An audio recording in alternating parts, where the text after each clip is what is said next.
The coldest part of our planet, Antarctica, keeps surprising us.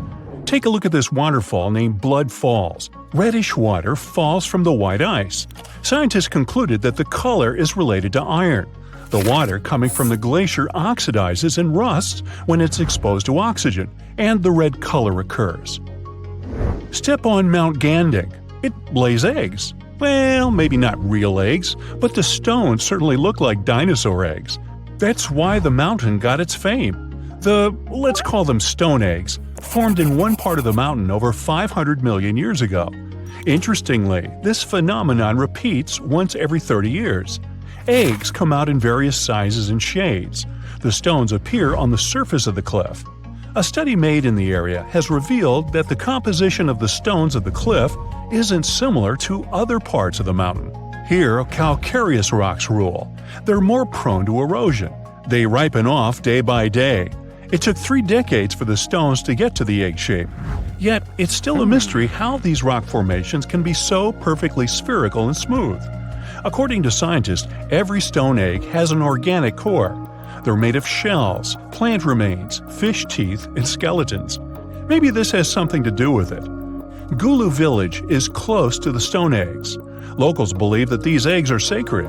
Villagers associate it with good fortune. In fact, nearly every family has one of these eggs in their house. Unfortunately, there are only about 70 eggs left, so if you want to see them, you gotta hurry up. The Richat structure is a circular geological phenomenon in the Sahara Desert near Mauritania. It's made out of rocks in layers, and these layers look very much like rings. No wonder the unique structure even got NASA's attention. Up from the sky, the geological feature seems to be swirling and spinning. Scientists are still not sure how these rings got there. Some say it was an asteroid impact. Many others believe that it was a natural geological process. To them, the Richat structure is an uplifted and eroded dome. Geologists often classify it as a domed anticline. The scientists discovered that the rocks at the center are older than the ring-shaped outer rocks, so it seems like the stones have been eroded to flat rock layers.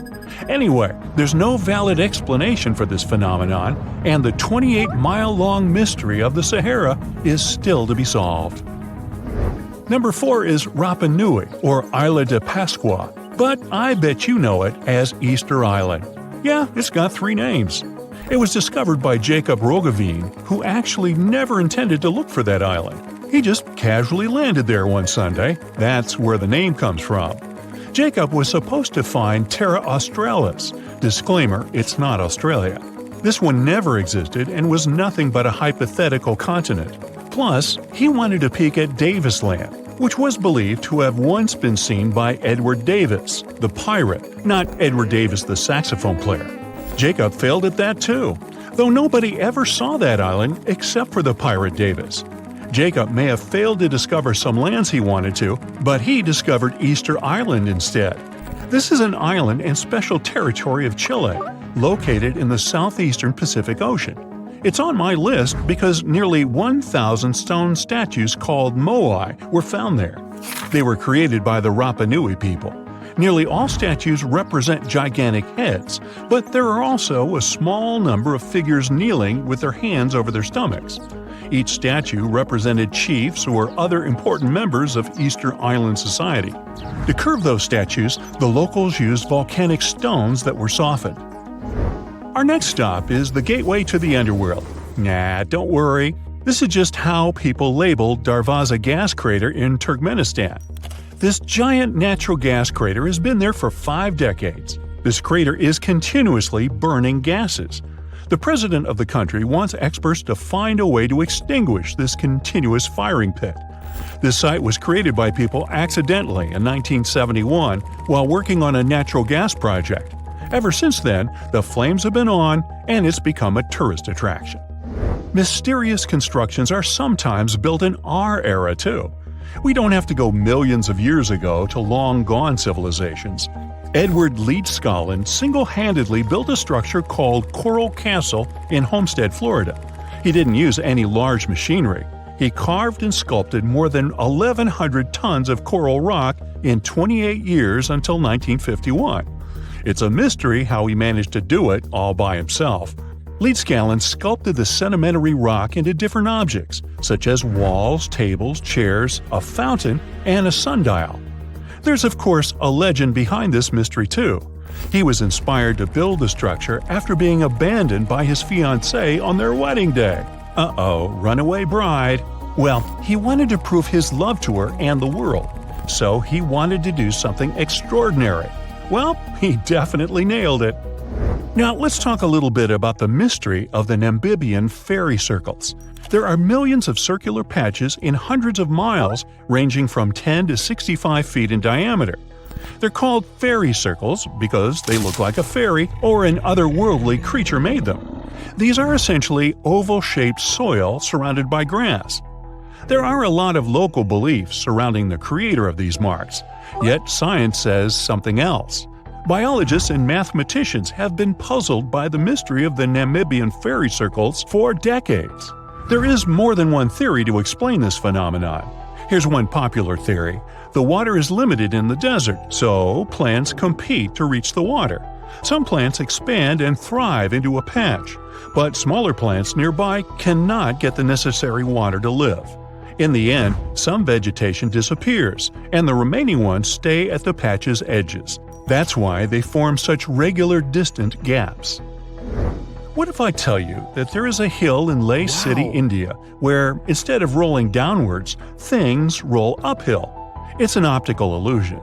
The road looks like it's a sloping hill because of its surrounding landscapes, yet the road actually goes down. These kinds of hills are called magnetic hills or gravity hills. Scientific explanations vary.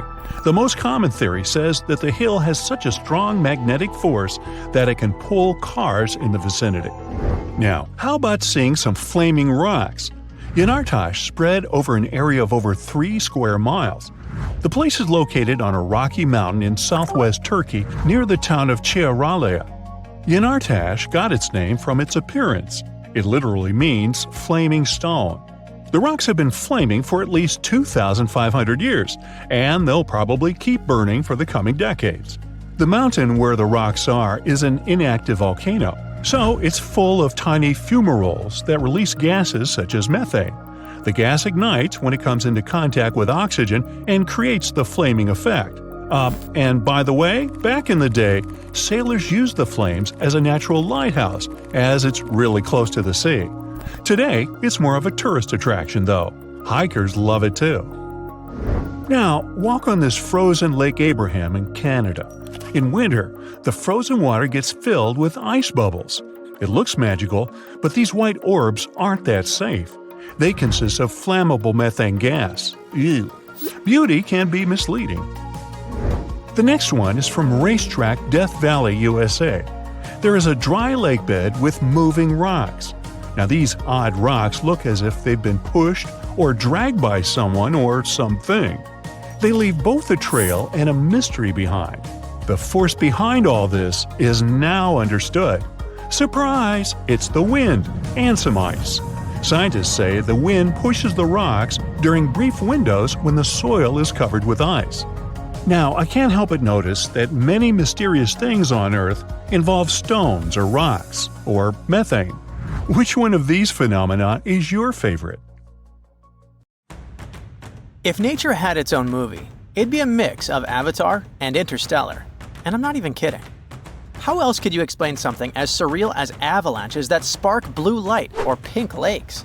The thing is, these aren't CGI, and I'll show you how Earth manages to pull these off. In October 2024, a guy was lucky enough to be at the right place during the right cold night and got to record a blue avalanche. I mean, it was mainly white, but it quickly flashed a blue light while it was running downhill.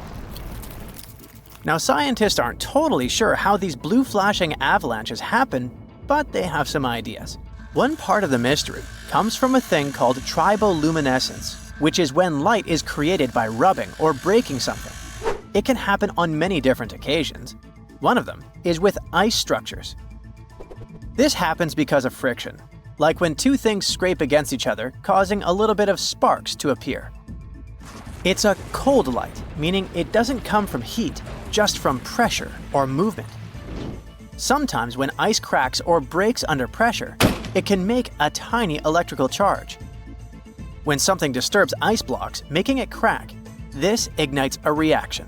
The trapped ions are charged particles, and when they suddenly get released, they start moving around. This big release of energy is what creates flashes of light. In this case, a blue glow or flash of light. All of this happens absurdly fast, so to actually witness this release of light is super rare. In June of 2024, people in the US witnessed a massive emergence of cicadas that only appear once every 13 or 17 years. Cicadas spend most of their life cycles underground. While they're still nymphs, they can spend multiple years feeding on tree roots. Some species can spend up to 17 years under the earth before they're ready to re-emerge to the surface and officially turn into adults. But 2024, both 13-year and 17-year-old cicadas appeared at the same time. And since 13 and 17 are prime numbers, this event only happens once every 221 years. The forests got absurdly loud. You see, cicadas can sing anywhere as loud as 80 to 120 decibels. They usually sing in groups, which is why it tends to get pretty loud.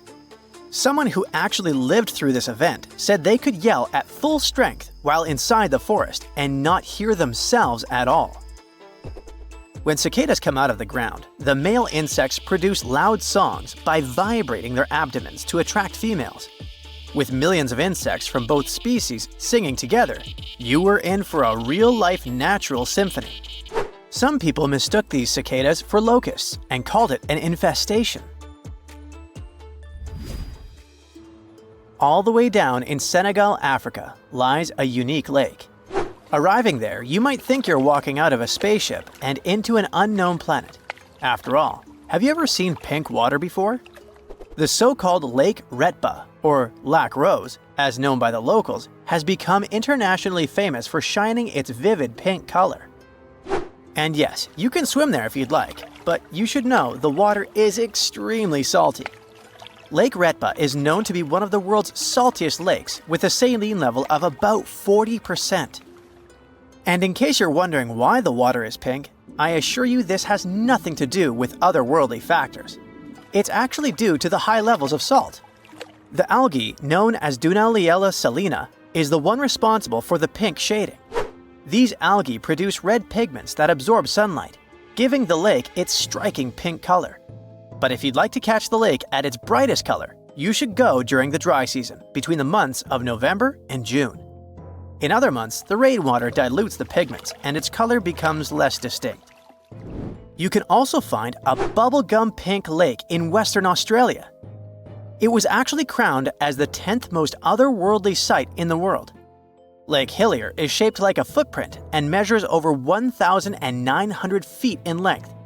You can really see how the pink stands out next to that deep blue ocean sitting next to it. Hey, look here. Any ideas what this is? Take your wildest guess. Okay, it looks like a river, right? But that doesn't look like water flowing on it. When locals first saw this happening, they didn't know what it was. So, to make things easier, they just called it Sand River. It sure was a good guess, but it turns out that what these people saw is more or less an optical illusion. It's not sand, but it's not exactly water either. You see, in arid environments, it's pretty rare for hails to happen. And in this case, what we're seeing are thousands and thousands of floating hailstones. Simply put, hail is just frozen rain that pours down in the form of small pebbles of ice. Looks pretty magical though, doesn't it? Now, isn't it crazy that something as beautiful as the Northern Lights emerges from a violent encounter? Yep, the so-called Aurora Borealis is actually the result of solar storms. Here's how it works. The sun, the giant ball of gas, sometimes throws out bits of plasma into space. When this plasma flies away from the sun, we call it a solar storm. These storms travel through space, passing by planets like Mercury and Venus before reaching Earth. When these intense solar storms hit the Earth's magnetic field, something amazing happens. These particles coming from the sun are captured by Earth's magnetic field. They collide with atoms and molecules in the Earth's atmosphere, and these collisions create auroras, especially near the North and South poles. From where we stand, these flashes look like colorful lights dancing in the sky. But that's not really what's happening. If you zoomed in, you'd see millions of tiny flashes happening super quickly. Oh, and the northern lights make sounds too. It's a mix of chirps, crackles, and buzzing noises, like a strange radio signal. And this is the sound of a solar storm crashing into our atmosphere. Does Thor ring any bells? I'm guessing he lives inside this next natural phenomenon. The thing is, sometimes when a volcano erupts, it can be accompanied by huge thunderbolts. Scientists often refer to it as volcanic lightning, and they're still debating as to why this happens. One of their guesses is that when a volcano erupts, it projects charged debris into the atmosphere.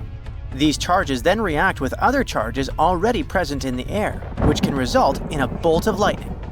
Cool, huh? The first time anyone ever witnessed something like this was during an eruption of Mount Vesuvius in 79 CE. Last but not least, rainbows. Of course, which is the semicircular one we see most times. If you're lucky, you can witness a full circle rainbow, which usually happens in high altitudes, where the line of the horizon doesn't cut the rainbow in half. Ah yes, there's also the possibility of a lunar rainbow, aka the moonbow, which is a very unusual sight. It happens usually during full moons, when the light of the moon is at its brightest, and it's also perceived as a white arc, outlining the moon's outer rim. Let's just wow here for a moment. Hidden in an Italian mountain range lies the Apennine Colossus. It might not have been on your travel list until now, but you'll be sure to add it once you hear its story. It's a massive statue located in Tuscany, Italy, that's been turning heads for centuries. It stands a staggering 36 feet tall, which is pretty impressive. The Apennine Colossus was designed as a personification of the Apennine Mountains and was created over 400 years ago by Francesco I de' Medici. And get this, the statue draws inspiration from Roman mythology. If you're lucky enough to visit the Villa Demidov in Italy, you'll feel the sense of mystery and beauty of the Renaissance gardens, and you'll see the nearby Apennine Colossus seemingly in pain. But don't worry, the statue is doing just fine. It's managed by the local authorities of Florence and is open to the public. When you see the statue, you'll notice that it's depicted as an elderly man crouching down on the shore of the lake in a suggestive and realistic pose. It also seems to be squeezing the head of a sea monster, and water gushes out of the serpent's mouth into the pond in front of the statue. The statue also doesn't have any clothes on, and has stalactites in its thick beard. Its long hair shows the fusion of a man and a mountain. To add to the realism, the statue was once able to sweat and weep with water pouring through a network of pipes running through its body. In the winter, it would sometimes get covered with icicles. If you're planning a visit, the best idea is to take a bus from Florence. Now, the Alps have some secrets of their own. This next story involves a French mountaineer that struck it rich on Mont Blanc. But it wasn't your average gold nugget or diamond ring that he found. No, he stumbled upon a metal box packed to the brim with precious jewels worth about $250,000. Now you might be wondering how in the world such a treasure ended up on the shoulder of Western Europe's highest mountain. It turns out that these gems belonged to a passenger on one of the two Air India planes that crashed there, either in 1950 or 1966. Talk about a blast from the past. Now here's where things get really interesting. Our mountaineer, who was simply trying to conquer the summit, came across this hidden stash poking out of the ice and snow. He could have easily pocketed the loot and gone on his merry way. But instead, he chose to do the right thing and turn it over to the local police. Authorities had to track down the original owner or their family, and it wasn't an easy task. You see, these jewels had been hidden away for over 50 years. and it's anyone's guess who they truly belong to. This isn't the first time that the Alps have given up some of their secrets, though. 1 year prior, 2 climbers found a bag of diplomatic mail from the same plane that had carried the precious jewels. It's amazing to think that all these years later, such artifacts are still popping up on the glacier. Of course, there is a downside to these types of events. Some worry that inexperienced climbers might try to reach the area in search of their own treasures.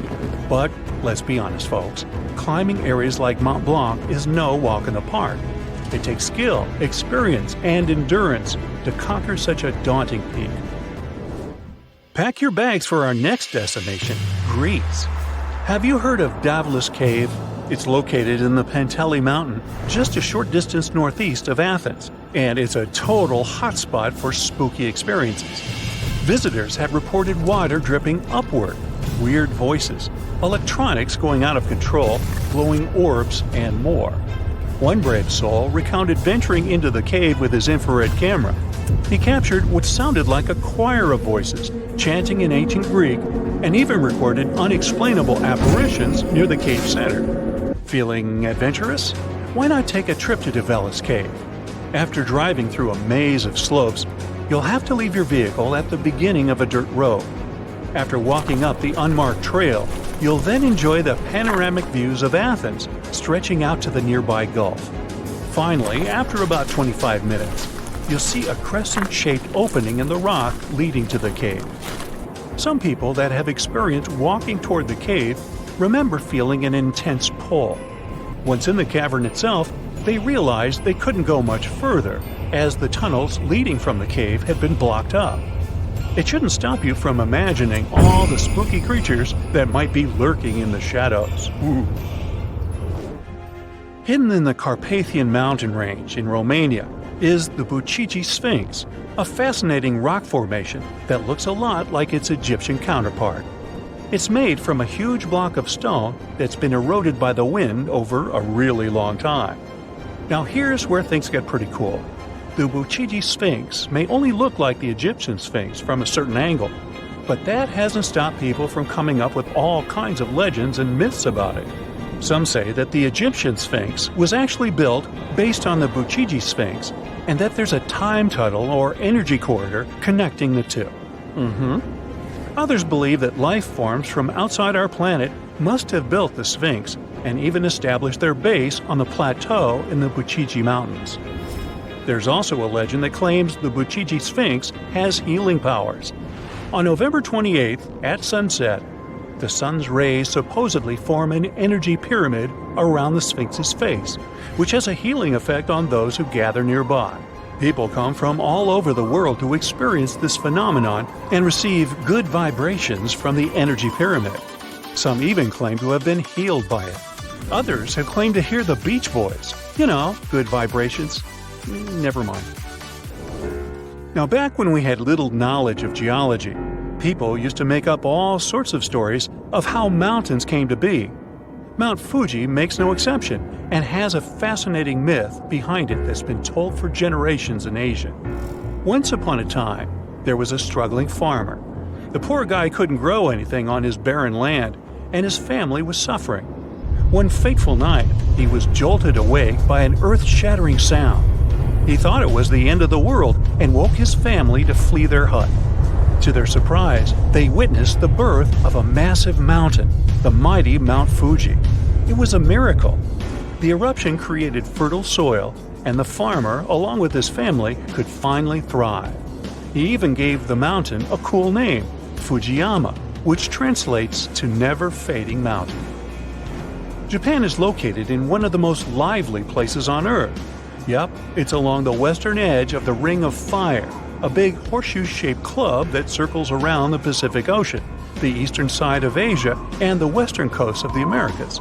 It's a pretty popular spot for all sorts of geological activity, you know, like volcanic eruptions and earthquakes. This may sound like a surprise, but Mount Fuji is actually a volcano. It has a pretty impressive resume, having erupted more than 15 times since the year 781. The last time it did, it was preceded by a massive earthquake of over 8 points on the Richter scale. That last eruption of Mount Fuji happened in 1707. It was so powerful that a nearby village was supposedly lost in the volcanic disaster. For centuries, nobody could confirm if the village ever existed. As time went by, new towns were built on top of the place where the remains of the settlement supposedly were. But in recent years, researchers dug deep and found some volcanic ash and charred remains of buildings, proving that the village and its destruction were, in fact, real. Now the mountain is considered dormant, having had its last signs of volcanic activity in the 1960s. Well, that's a relief. There are many miles of undiscovered areas beneath the crust we can't even come close to. Scientists found what appears to be underground mountains buried inside the mantle. Our planet is divided into 3 layers: the crust, the mantle, and the core. The crust is where 8 billion people, trillions of trees, and millions of animals live and thrive.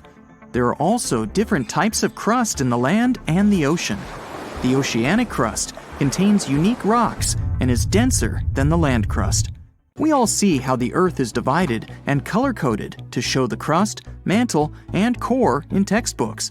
But there are also special layers in between that not everyone talks about. The mantle is divided into the upper and lower part, which is the transition zone. Since the mantle acts as the geological recycling center, the plate tectonics don't only move side to side, but up and down. It's actually why all the volcanoes appeared. The magma spews out to the surface or even underwater, and then sinks back down and repeats. The transitions go down 250 miles and then 410 miles. And in this bottom layer, scientists keep discovering the hidden landscapes. The mountains in the mantle are more rugged and much larger than the ones on the crust.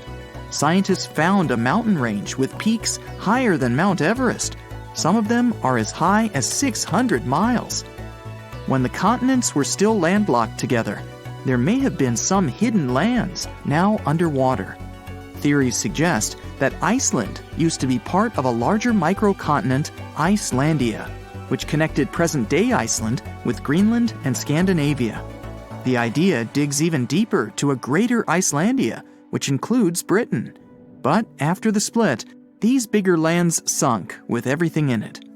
There are also theories about New Zealand being part of Zealandia, a hidden microcontinent within the same region. So it could be that these mountains used to be part of old Earth that are underground over the billions of years of natural occurrences. But still, it isn't very likely. One theory is that these underground mountain ranges could be leftover slabs of rock that descended from the surface to the transition zone from the moving of the tectonic plates. As they sink, the large pieces break down into smaller ones, and as they compile over the millions of years, they form what appears to be underground mountains. Since the mantle is the geologic recycling zone, it's likely that the rocks down there used to be part of the surface. They weren't large pieces of land that got hidden, just like dogs hide bones in the garden, but it takes way more time to hide mountains. Some parts of the mantle appear to be smooth, while others aren't so much. The parts that have a cluster of rocks could contain hidden elements in the underground mountains. The smoother parts don't have much seismic or volcanic activity, while the rough parts do. The best way to study those underground landscapes is to wait for an earthquake or a volcano eruption to happen. Seismologists can observe the Earth's interior with special scanners, just like doctors use ultrasound to examine a patient. They can even see minor details and not huge chunks of rocks. A strong enough earthquake can send shock waves to the Earth's interior, even through the core and back up to the surface. Depending on where they occur, seismologists can observe and study the intensity of the waves as they move back and forth. On smooth rocks, the waves can travel in a straight line, but once they reach a rough area, the waves tend to scatter. The temperature and composition of the materials can make the waves move faster or slower.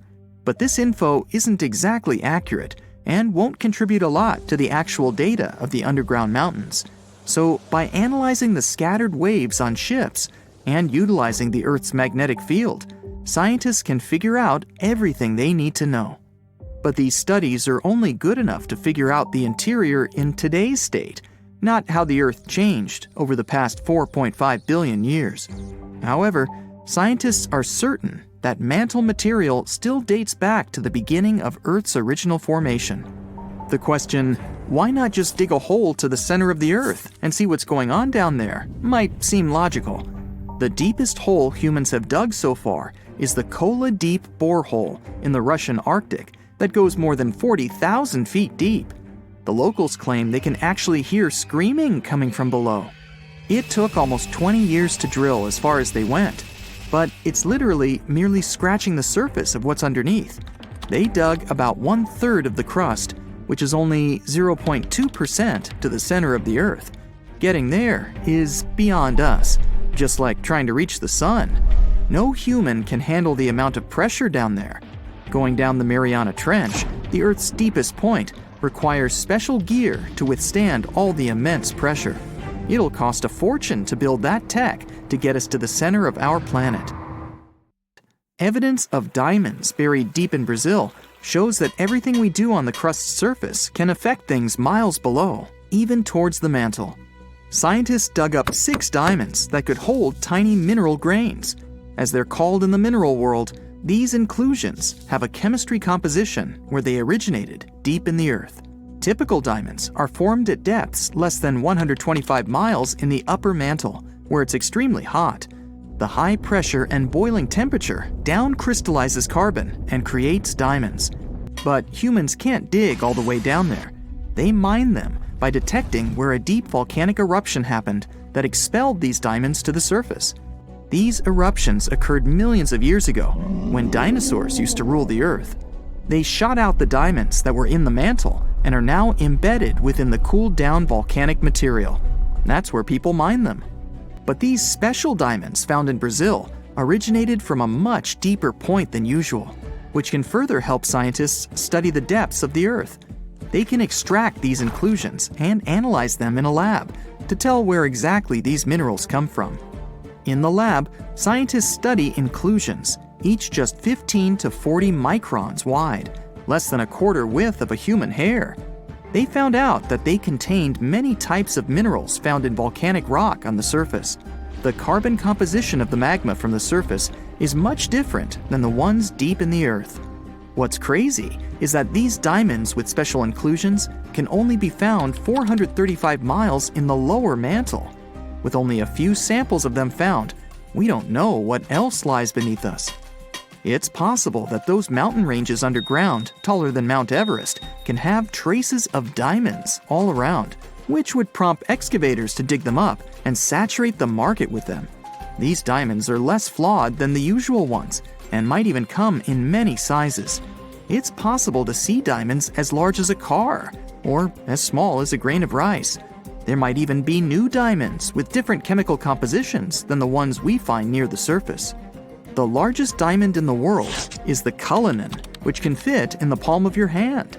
It weighs around 1.3 pounds and is 3,100 carats. It was found in 1905 in South Africa. For anything to exist on Earth, you need carbon. In a nutshell, the carbon cycle is when plants and algae release carbon dioxide into the atmosphere or dissolved in water through photosynthesis. It's converted into carbohydrates and stored as fat. Later on, carbon dioxide is released into the atmosphere through breathing, which the plants benefit from, and the cycle goes on. Scientists claim that there might even be a carbon cycle in Earth's interior. The oceanic crust has a lot of carbon sediment that could mix with the upper and lower mantle layer. But there still isn't enough evidence to support this. The deep diamonds might be the key to popping open that theory. Only time will tell. You have an hour before you take your last breath, even though just a second ago you were perfectly healthy and nothing posed any danger to your life. Well, the good news is your life can still be saved. Effective antivenoms are available, but if you choose to neglect the sting, you'll bite the dust for sure. This camouflage artist is the world's most lethal fish. In total, there are around 1,200 venomous fish on our planet, but the stonefish is the toughest one. They've got 13 dorsal fins that can inject extremely poisonous venom. Remember I mentioned camouflage skills? It's the main twist to this story.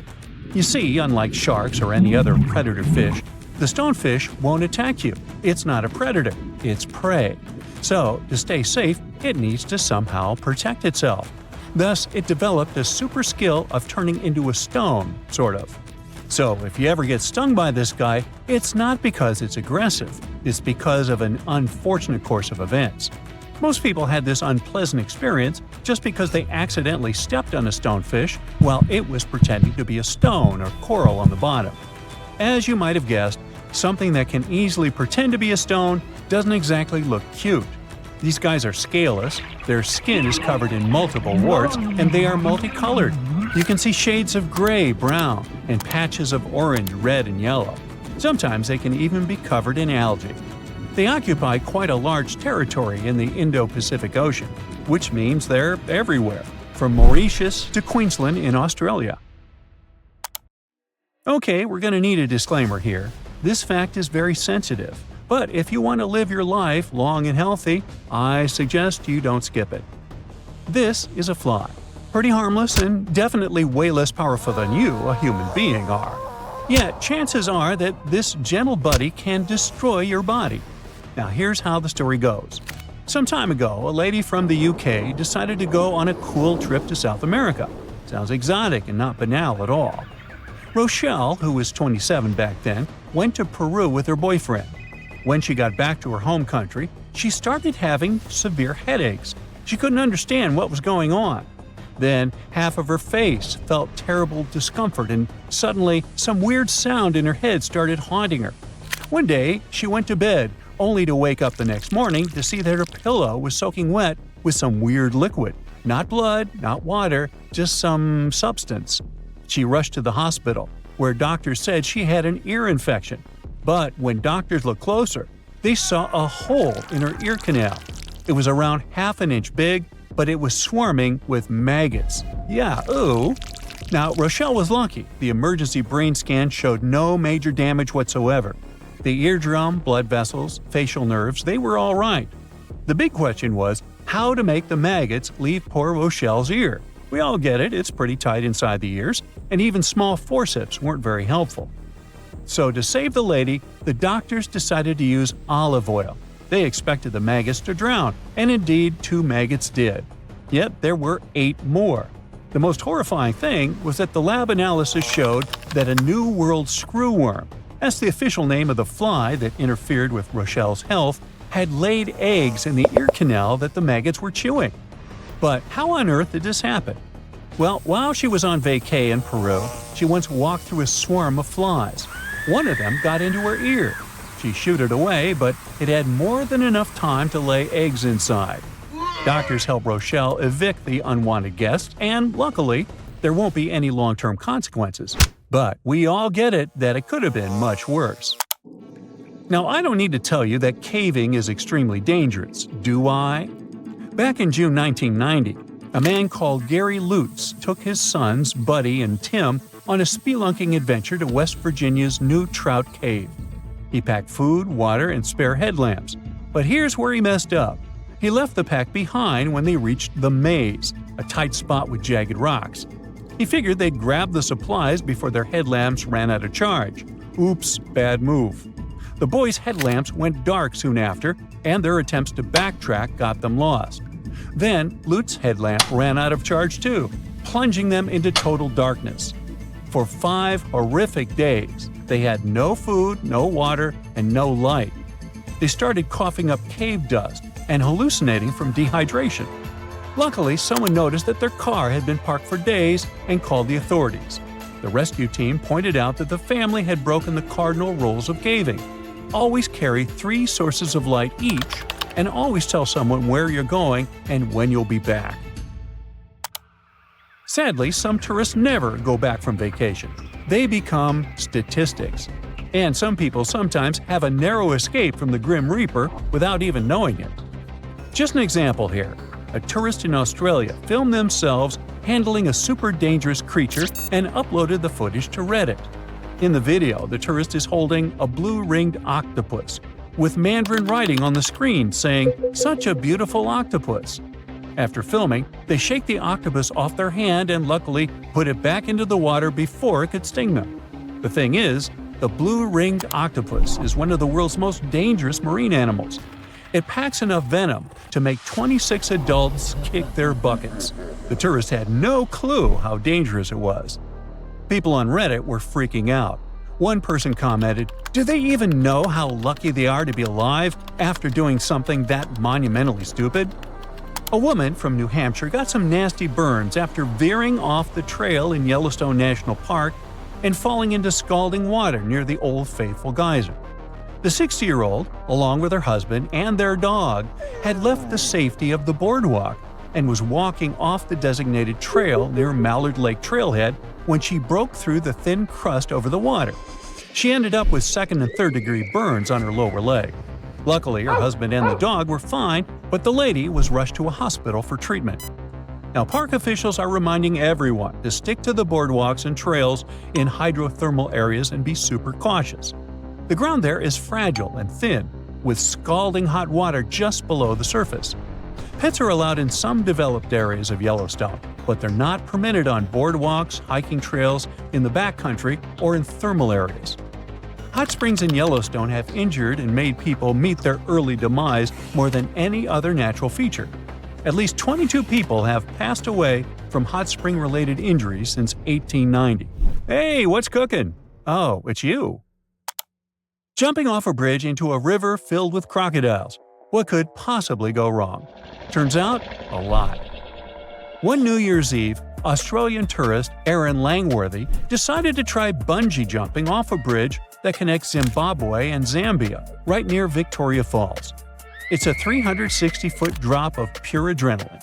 But for Langworthy, things went sideways when her bungee cord snapped, sending her plunging into the Zambezi River, which is known to be home to plenty of crocodiles. Now, Erin herself says it was a miracle she survived. When she fell, she blacked out on impact and felt like she'd been slapped all over, but the cold water shocked her back to consciousness.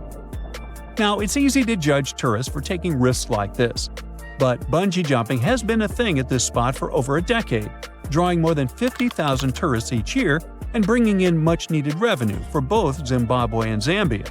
The authorities claim bungee jumping is safe. The probability of an accident like Aaron had is 1 in 500,000 jumps. So I think Aaron should go buy a lottery ticket.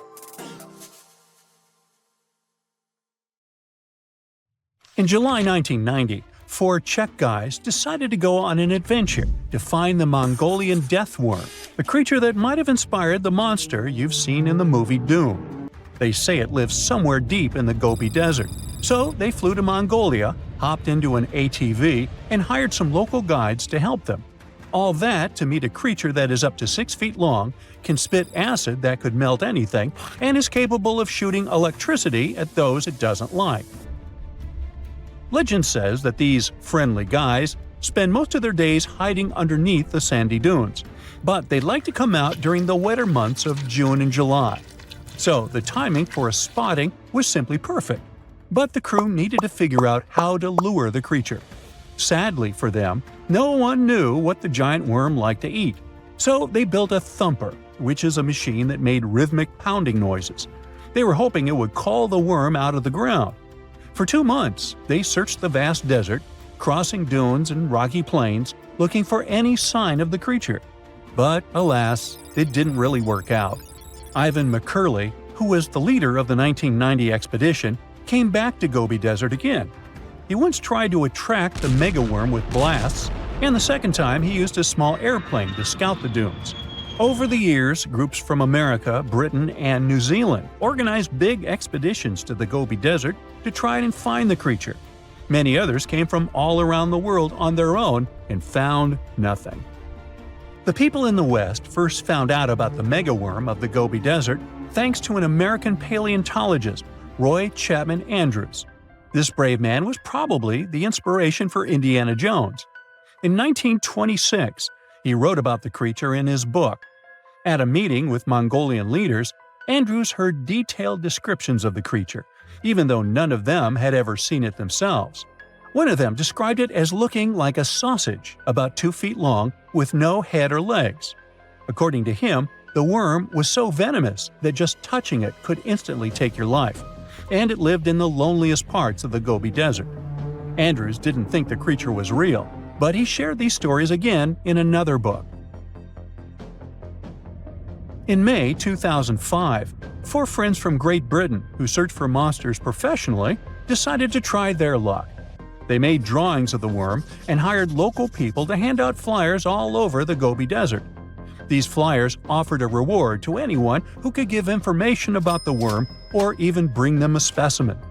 They thought loud sounds that other explorers tried would scare the beast away. Some told them it likes damp conditions, so they came up with a plan to block streams of water to create wet areas that would lure the worm out. Their plan didn't work because it was too hard to build dams in the desert. They ended up using small traps, but didn't find any actual proof that the worm existed. But they did meet locals who shared interesting stories about strange creatures they had seen over 70 years. Over the years, stories of the monster spread around the world. In some of them, it's only 1 foot long. In others, it's as large as a human. It's white-gray or scaly and brown, or maybe fleshy and bright red. Someone said it resembled a snake, or maybe a caterpillar, or maybe it has wings and can fly. And some believe it could be a supernatural evil being without a body. Maybe the stories are so different, and the search operations are so fruitless, because the creature doesn't even exist. Or it could be one of many cryptids. Those creatures like Bigfoot, Yeti, the Loch Ness Monster, their existence has yet to be proven. In 1983, one scientist who was visiting the region heard that an old man had managed to catch the mysterious worm. He also learned there was a nest nearby. The scientist bravely approached the hole in the sand and put his hand inside. A giant creature dragged him in, and he was never seen again. Just kidding. He actually found a Tartar sand boa inside. It's a chunky, burrowing, non-venomous snake that has small eyes and gray-brown scales. He showed it to the locals to verify if it was the monster, and supposedly all of them said yes. Most Mongolians who know about the worm still believe it's real. Now, even though people call our supposed monster a worm, it's just what it sounds like in the English translation. Many Mongol cultures have used this word for centuries to refer to any animals they thought to be really dangerous, especially snakes, even non-venomous ones. So, it doesn't have to be a literal worm after all. Worms are soft and squishy, but a creature living in the harsh Gobi Desert would need to be tougher, more like a snake or a type of lizard without legs. Neither of these creatures can shoot electricity or spit acid like they say the deathworm does. But some snakes, like cobras, can spit venom that's dangerous for people. If it were real, the creature would have a backbone, and explorers searching for it would likely find some bones or evidence left behind. And there are actually fossil remains all over the Gobi Desert. Scientists found representatives of over 80 dino groups here over the last almost 100 years. It all started with the world's first dinosaur egg nests. This discovery changed all the scientists knew about dinos. It was the first proof they laid eggs. In the following 2 years, the same expedition team unearthed over 100 dinosaurs and took them to the American Museum of Natural History, where you can still see them today. Some of them were swimming around in the Cretaceous Sea that used to be here about 71 million years ago. They resembled modern birds. The mystery of the megaworm is still unsolved, but there used to be another mystery scientists finally managed to explain. Back in the 13th century, a famous traveler, Marco Polo, not the guy from the swimming pool game, crossed the Gobi Desert. He thought he could hear mysterious noises, like the sounds of musical instruments such as drums. He wrote about it in his book and believed he might be hearing the voices of restless spirits. Scientists call these noises singing sands or booming sands. Unlike the squeaky sound you might hear when walking on a sandy beach, these desert sounds are much louder, like a musical instrument playing deep, haunting notes. Over the years, people came up with all kinds of ideas about what caused the sounds, like underground water or winds making the sand vibrate. Not all dunes can do this, and scientists wanted to figure out why. Sometimes the winds might cause a small avalanche on the side of a dune, and then you can hear the magical sound start. But this is rare. So, to study it, scientists had to help the dunes sing. They climbed to the top of a dune and slid down on their backs, using their hands and feet to push sand down. As the sand tumbled, the sound started softly and got louder. They could even feel the vibrations with their hands. So they found out that for a dune to sing, a few special things need to happen. The grains of sand must be the right shape. The dune has to be big, and the sand must be very dry, so no singing after it rains. Inside the dune, there's a hard layer of packed sand that acts like a giant speaker. This layer bounces the sound waves back and forth, makes the noise louder and louder, and creates a haunting melody that can fill the desert air. In other words, the dunes can play tunes. Yeah, sorry, I couldn't help myself with that one. A girl, once and beautiful, ended up in a grave with a huge sickle across her neck. There were no signs of violence, no indications of any actual crime. Yet, someone was clearly terrified when they forced her into that grave. So scared that they even placed a padlock on the big toe of her left foot. They wanted her to stay in the tomb once and for all, fearing she might rise and take revenge on them. So, a whole community turned against a young lady who wasn't even over 20 years old, deeming her to be of ultimate danger. Do you see what I'm driving at? Let's test your historical knowledge. Who has been feared throughout human history to such an extent that commoners couldn't shake off that lingering sense of dread, even after their passing? If you say witches, warlocks, and vampires, you'd be completely correct. Just a little hint here. If you can't overpower someone physically, you can do it supernaturally. Well, that's at least what people used to think back in the 17th century. Not only was there a sickle and a padlock, but there were also signs of an attempt to twist the girl's corpse in the grave and turn it face down. This attempt had failed, leaving her spine buckled and twisted. By the way, the padlock wasn't necessarily meant to lock a vampire. It was more likely a talisman against evil spirits. That's a peculiar and, let's face it, very cruel way to bury someone. Yet it was a common practice for creating anti-vampire burial sites. The methods for preventing vampires from rising were quite elaborate. First off, let me introduce a term. Anti-vampire graves, known as revenant graves, date back thousands of years and have been found in various locations across Europe. Europe, you heard that right. Now before you say, hey, vampires are a Romanian thing, Dracula, duh, let me convince you otherwise. They are a part of all European folklore, meaning you can find references to them throughout Europe.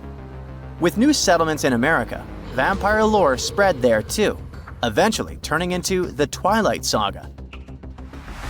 These anti-vampire burials are characterized by evidence of precautions taken to prevent those who bit the dust from rising.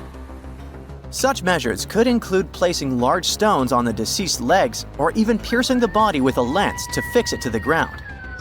To be completely safe, they could also consider removing the head from the torso. So, burying the body face down, cutting off the head, and pressing the body with a stone were the methods used to keep someone believed to be a demonic being from leaving the grave. Let's return to the poor lady, or rather, the girl. A couple of archaeologists, Dariusz Poliński and his partner, Magna Durodzka, who happened to be partners in both crime and life, stumbled upon her grave. Strangely, all of her 206 bones remained untouched. Yet no gravestone, no name, nothing. Just a lonely grave on a hill in northern Poland. Poliński, a professor of archaeology, and Zagrodzka began piecing together the story of the woman they eventually named Zosia. Carbon dating suggested she had been about 18 years old and had passed away about 350 years ago during a chaotic time in Poland's history. There is little documentation about this graveyard, which seemed to serve as a resting place for individuals marginalized by the community. Was Zosia a poor girl who had been marginalized because life forced her into the worst situation a lady could face? Not really. As the archaeologists delved deeper, they stumbled upon some hints that indicated she might have hailed from a rich family. Her burial featured a stylish bonnet, and the delicate silk along with shiny silver and gold threads found with it suggested that it was part of an elegant headdress. This all pointed to the idea that she had some serious status or wealth. But the way she was buried indicated her outsider status in the village of Pien. Perhaps her presence there was unwanted, hence the idea of her being a vampire, backed up by the manner in which she was forced into the grave and held there. By analyzing the structure of her skull and extricating DNA from her skeleton, scientists created a reconstruction of what her face might have looked like. The specialists meticulously reshaped Zosha's likeness using modeling clay on a 3D printed model of her skull, which proved to be a deeply moving experience. They remarked that while they often worked on face reconstructions, in this case, they also sought to restore her dignity. Utilizing these three methods, the team reconstructed Zosha's 400-year-old face, revealing the human story buried beneath supernatural beliefs. It's ironic, isn't it? First, people tried their hardest to make the world forget her face and prevent her from ever coming back. 400 years later, people did everything they could to bring her back to life. Her picture now is all over the internet, yet we will never see the faces of those who buried her. Alas, this reconstruction project only allows viewers to visually connect with Zosha, but her true story remains a mystery. But what we know for sure is that people who were deemed vampires were badly discriminated against, to say the least. Rumor had it that hungry vampires would even steal people to quench their thirst. Let's use math to prove this rumor wrong and prove that Zosha wasn't one of them. Back in the year 1600, there were only 537 million people worldwide. Yeah, this data may not be very accurate, but it's pretty close to reality. A physicist, Kostas Eftimiou, calculated that if a vampire had been drinking one person's blood each month, humanity would have faced extinction within a few years. Starting with one vampire and a population of 537 million in 1600, this math shows we'd have no humans left by July 1602. But here we are now. Well, while placing a stone on a corpse to make sure the vampire doesn't rise may be something new to you, there are also a bunch of stereotypical things associated with these creatures that you definitely know, such as garlic and mirrors. Funnily enough, even though it's all based on a bunch of superstitions, there's pretty good logic behind the garlic thing. You see, it contains a special compound called allicin, which is a powerful antibiotic. While people back then couldn't know what an antibiotic was, they noticed garlic was pretty effective against various conditions. Since they believed vampires were created by a particular blood condition, they also believed garlic could defeat a vampire. And there's more. There's actually a blood condition called porphyria, which makes people look like real vampires. Their skin is pale and their teeth get bigger as their gums shrink. And guess what? People who have porphyria cannot consume garlic, as it worsens their condition. Wow, that's a cool coincidence. The next superstition is a bit fresher, and it's about vampires avoiding mirrors. The first known reference to the mirrors comes from the book Dracula in 1897. But why wouldn't a vampire show a reflection? Simple. Before the plastic era we live in, mirrors were traditionally backed with silver. Silver was commonly believed to repel evil spirits, possibly because it has antimicrobial properties. Much like garlic, its healing properties may be what was supposed to scare off a vampire. Another reason why suspected vampires may have avoided mirrors is the changes to their appearance from conditions commonly confused with vampirism, like porphyria and rabies. People afflicted with these conditions may have avoided looking in mirrors for that reason, causing others to assume that vampires avoided mirrors. But if you ever met a vampire and these methods don't repel it, I have one more trick for you. Ask the potential vampire to count. It can be spilled grains, seeds, or even the holes in the fishing net if you happen to have one. Vampires are into math, so they'll stop to count, delaying them until sunrise. And we all know that vampires don't do well in sunlight. Ironically, it's Count Von Count, a vampire who teaches us how to count on Sesame Street. the ground suddenly starts shaking. Clouds of gas start forming in the sky, making it dark during broad daylight. Bits of the ground start swelling, lifting, and even collapsing. These are the telltale signs of a volcano that is bound to erupt. And this is what could easily happen again with Mount Spur. It's only about 75 miles from Anchorage, one of Alaska's busiest cities. More than half of the population of the northernmost state of the US live there. There's also a huge amount of air cargo that passes through its international airport daily. So anytime a volcano this close to such a vital hub begins to get restless, people start paying attention. Just FYI, approximately 350 million people in the world live within the danger range of an active volcano. That means that around 1 out of 20 people live in an area at risk of volcanic activity. Alaskans probably wish that Spur's reawakening was fiction, but it's actually true. The Alaska Volcano Observatory picked up on several of these "I'm about to erupt" signs from Mount Spur. So much so that they raised the alert level to yellow, which means unrest above normal background levels. Spur erupted twice in the 90s, and it was pretty intense. If we were ranking volcanic eruptions on a scale from 1 to 10, these eruptions would rank a 6 or 7. Not that terrible, but still worth 10 to 17 million in damages. However, these numbers are nothing compared to Alaska's 1988 Redoubt eruption, another volcano that erupted and summed up a staggering $345 million in damages. Mainly because its ashes hit aircraft engines, such as the KLM 747 that lost power after all its engines went off due to the ashes. If people weren't paying attention to Alaska's unstable geology before that, well, they surely started to after it. When you think of the hazards of volcanic activity, the first thing that might possibly pop in your mind is Pompeii, Italy. Of course, that's the worst-case scenario, a city being engulfed by lava. Spur may seem innocent compared to Vesuvio, but it still took its toll. The last time it erupted in the 90s, and it threw volcanic aerosols over 60,000 feet into the atmosphere. Let's get our science straight here. Think of volcanic aerosols like liquid particles that are released into the atmosphere during an eruption. These particles are usually created when gases from a volcano, such as sulfur dioxide, combine with water and other particles that exist in our atmosphere. These aerosols can actually cool the Earth's surface since they reflect sunlight directly back into space. And that's not the worst part. It can stay in the atmosphere for several years after an eruption, causing lots of health issues. The eruption unleashed blazing fast avalanches of hot gas and ash called pyroclastic flows, along with thick, muddy floods known as lahars. Oh, and there were also the massive volcanic boulders. These rock chunks were huge, some over 3 feet long, and they blasted out from the volcano like nature's cannonballs, landing more than 6 miles away.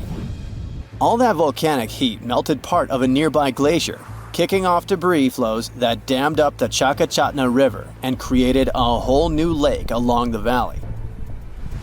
Some good came out of Spur's first eruption, though. The main lesson was, volcanic monitoring pays off. The local monitoring was able to reduce the economic damage done by the eruption, especially for a city that has an intense air traffic. Spur is deemed as dormant for the moment, but it could go off anytime soon. You see, volcanoes are classified as active, dormant, or extinct, depending on how much action they're putting on. If it's still active, it's still rumbling and erupting somewhat regularly. Dormant means it's had some recent activity, but it's still lying low for now. And extinct, that's when it's been quiet for such a long time that we figure it's done for good. One of the US's most dangerous active volcanoes is Mount St. Helens. This volcano is actually responsible for the most powerful eruption in US history. Its last blast was so intense, it threw off about 1,300 feet off its summit. Basically, the top of the mountain vanished, And if you thought Mount Spur's ash cloud was impressive, St. Helens wins the competition since it launched its ashes 80,000 feet into the sky. Eastern Washington plunged into total darkness. But it wasn't just that. In a matter of 3 minutes, the eruption hurled 3.7 billion cubic yards of blazing rock and dust, enough to fill 1 million Olympic-sized pools across 230 square miles of lush forest. Actually, the earthquakes that anticipated the eruption started weeks before May 18, 1980.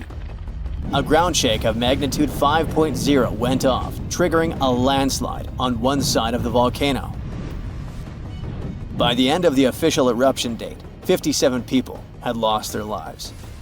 Nearly 7,000 big game animals like deer and elk were wiped out, and millions of birds laid scattered on the burnt earth. Researchers don't think St. Helens will blow at the same magnitude again anytime soon, but they're keeping an eye on it, because this volcano is not exactly finished. By the way, the word volcano comes from the Roman name Vulcan, which was the Roman deity of fire, and they often happen at the meeting point of tectonic plates, which are the pieces of the Earth's surface that fit together like a jigsaw puzzle. The so-called Ring of Fire, located in the Pacific Ocean, is the world's danger zone when it comes to volcanoes. It contains between 750 and 915 active volcanoes. The largest volcano located in the Ring of Fire, also the largest active volcano in the world, is the Mauna Loa. It's over 13,000 feet high, and it's located in Hawaii. Researchers say that Mauna Loa has been erupting for at least 700,000 years. Its most recent eruption began on the 27th of November 2022, and it lasted until December 13th. It's been quiet since the 80s until it decided to wake up again. Thanks to constant monitoring by the Hawaiian Volcano Observatory, it didn't cause any casualties when it last erupted. Scientists have been investing big time on volcanic monitoring, not only to reduce economic hazards, but also to save lives. The most recent attempt has been to drill into volcanoes. Recently, a group of scientists went all the way to Iceland in one of the world's volcanic hotspots.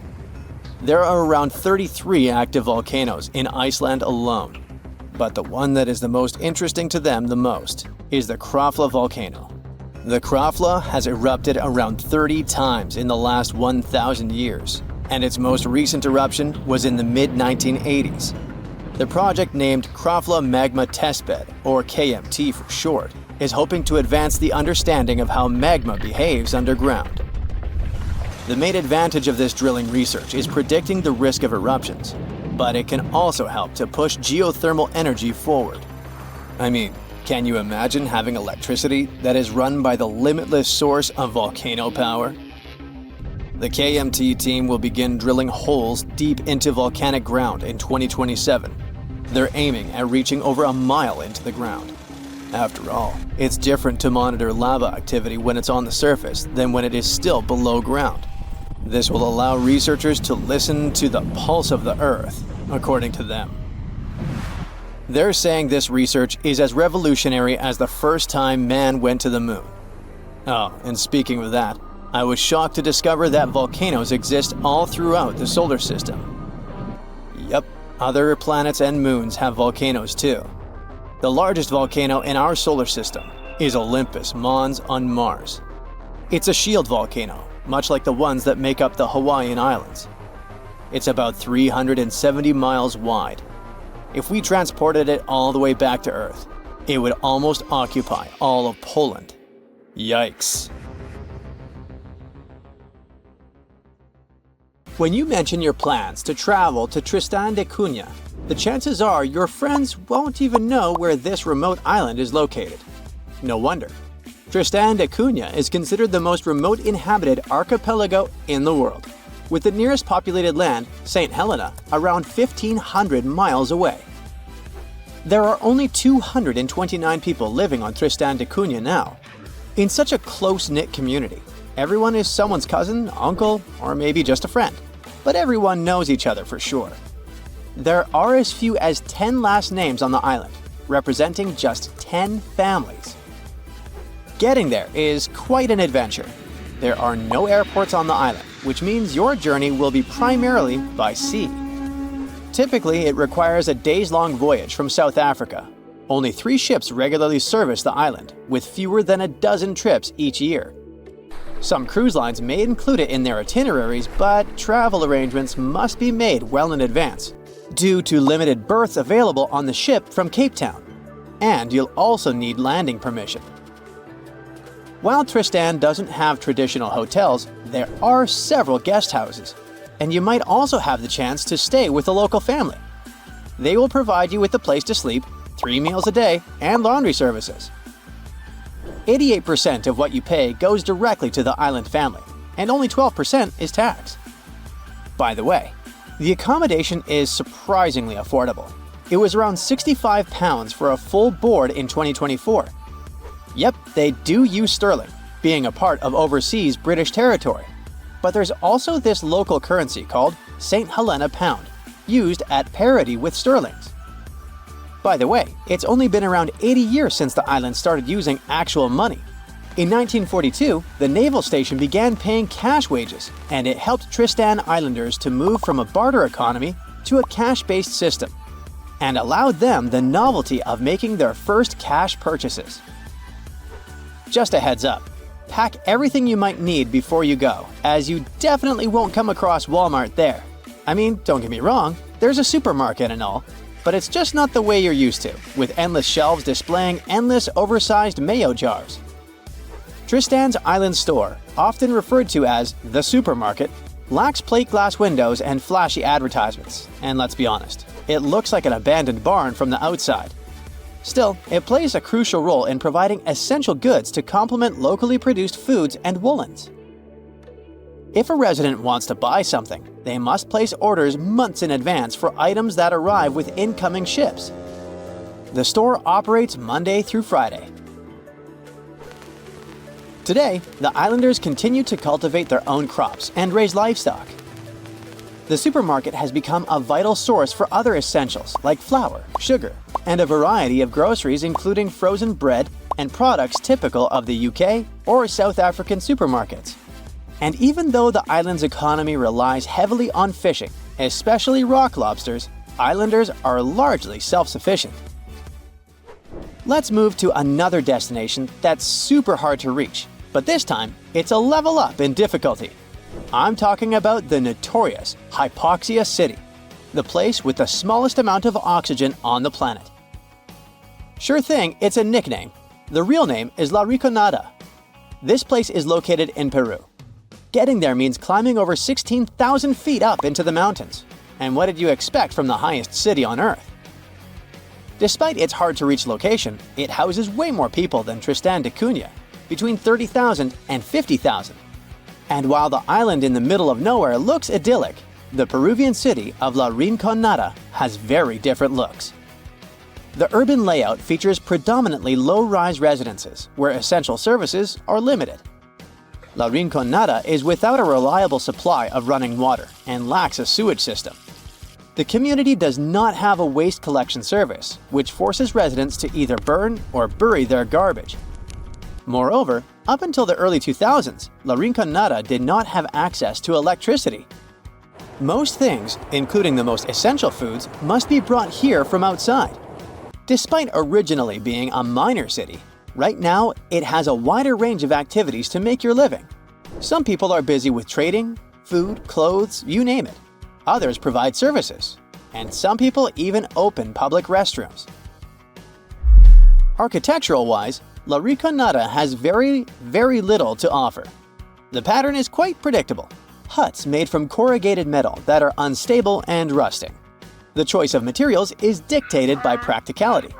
These metal sheets are the lightest and easiest for miners to transport to the glacier.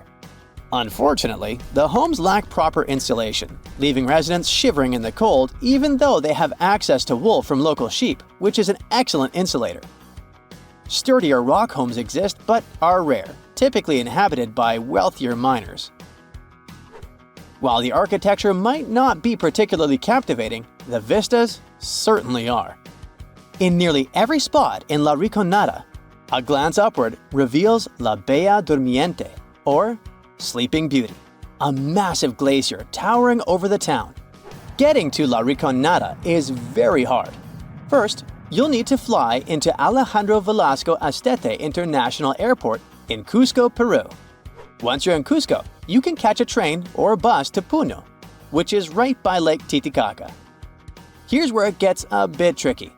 The only way to really get up to La Riconada is by hitchhiking or finding a ride into the mountains. There might be some buses, but they don't run on a set schedule. If you're up for it, you can rent a car, but be warned, the roads can be pretty rough and tricky to navigate.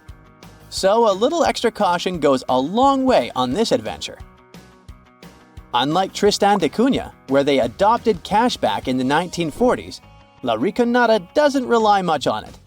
The economy of this place is based mainly on gold mines. The mines are unguarded, unregulated, and often dangerous. Miners work for 30 days under a cachorreo system, where on the 31st day, they're allowed to take as much ore from the mine as they can carry as a form of payment. La Riconada has no bank, but it has many storefront fund transfer agencies, which miners use to wire money to their families.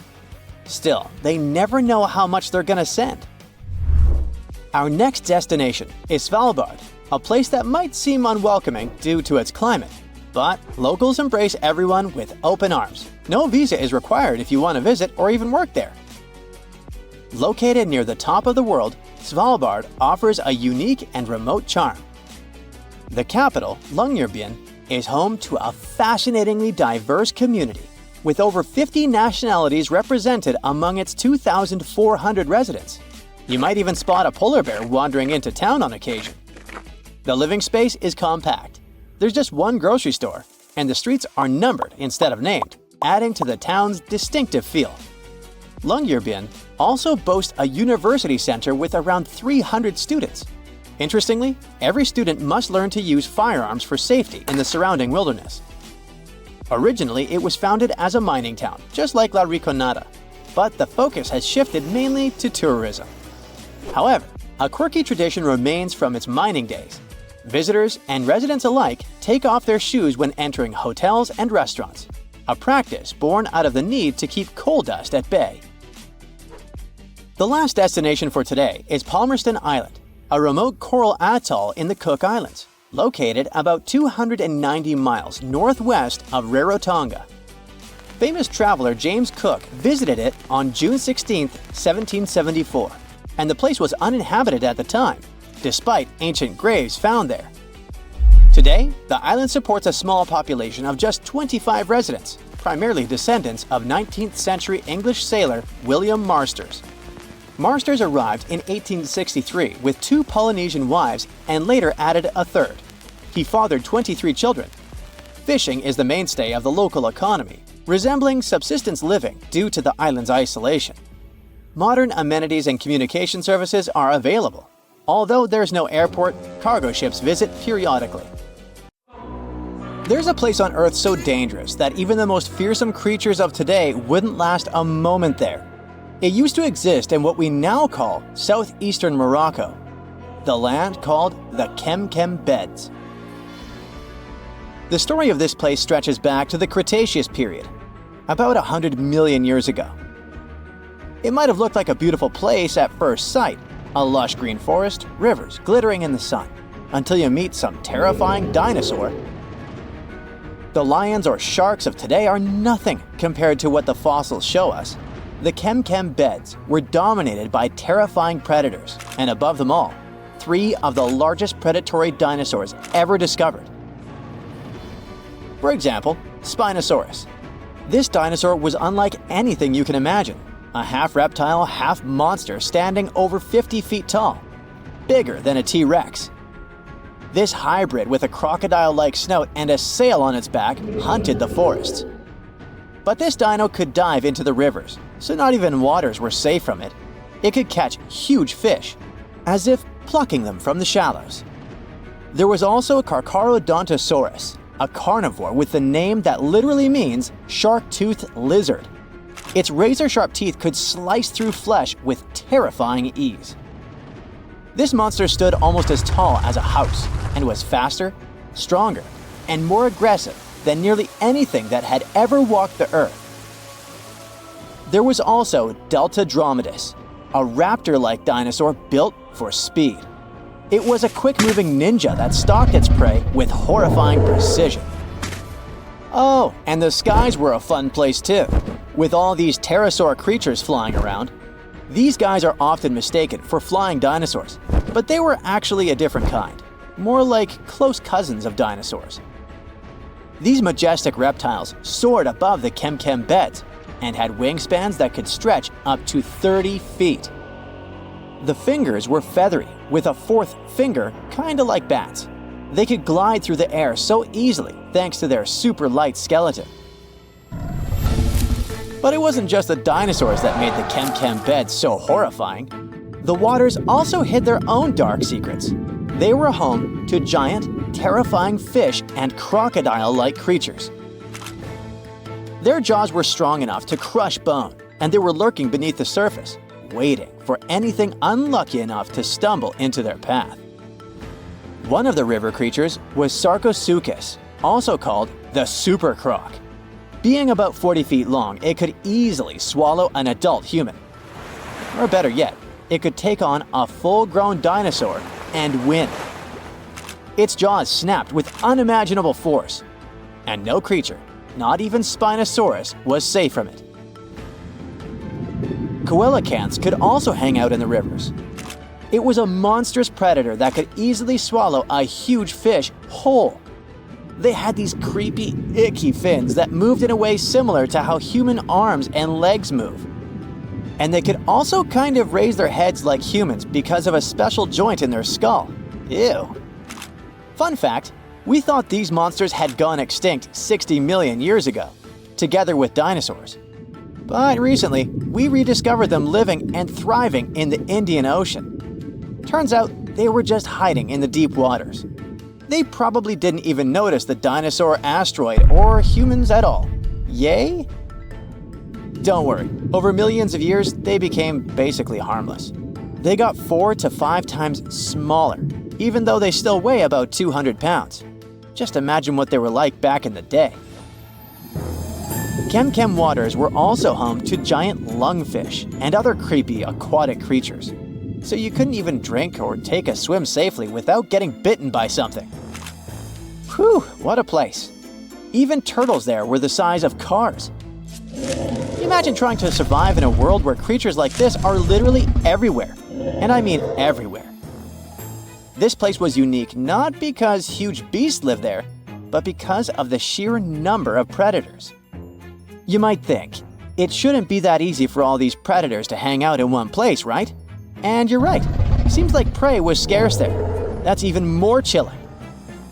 All the predators just wandered around hunting whatever meager life remained. And if there's none, then fighting each other. For years, scientists have wondered why it was the case.